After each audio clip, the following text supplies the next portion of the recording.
आज हम कोशिकाएं पढ़ेंगे। बच्चों, आप जानते हैं कि एक बड़ी दीवार बनाने के लिए हम क्या करते हैं? इस तरह हम ईंटों की एक दीवार बनाते हैं। छोटी छोटी ईंटों को हम एक दूसरे के ऊपर जमाते हैं और इस तरह एक बड़ी दीवार बन जाती है। ठीक इसी तरह हमारा शरीर भी छोटी छोटी कोशिकाओं से मिलकर बना हुआ है। सजीवों का शरीर सूक्ष्म इकाइयों से बनता है जो कोशिका कहलाती है। अब सजीव में कौन है? मनुष्य है। सभी प्रकार के जीव जंतु हैं जो चल फिर सकते हैं, जो बोल सकते हैं, अपने जैसे बच्चों को जन्म दे सकते हैं, वो सजीव कहलाते हैं। ये इनका शरीर कोशिका से निर्मित होता है। हम इसे नग्न आंखों से नहीं देख सकते, हम इसे सूक्ष्मदर्शी द्वारा देख सकते हैं। ये दो प्रकार की होती हैं कोशिकाएं। एक तो होती है जंतु कोशिकाएं और दूसरी होती है वनस्पति कोशिकाएं।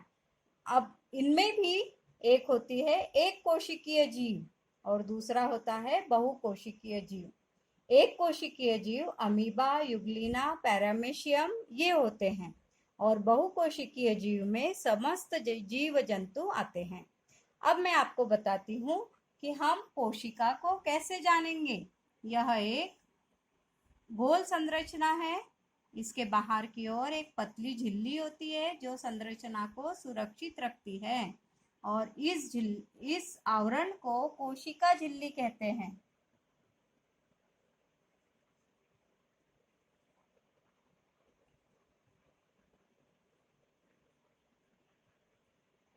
इसके अंदर एक सुस्पष्ट संरचना होती है जिसे केंद्रक कहते हैं। यह कोशिका को संचालित करता है। इसे केंद्रक कहते हैं जो कोशिका की एक महत्वपूर्ण संरचना होती है।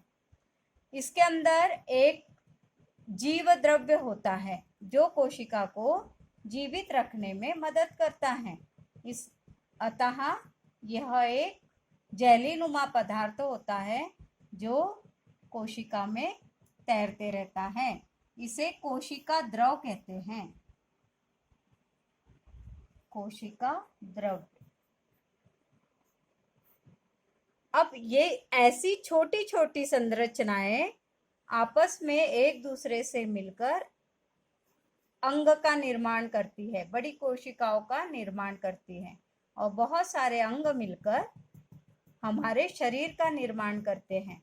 इस तरह से बहुत सारी कोशिकाएं एक दूसरे के पास पास मिलकर अंग का निर्माण होता है।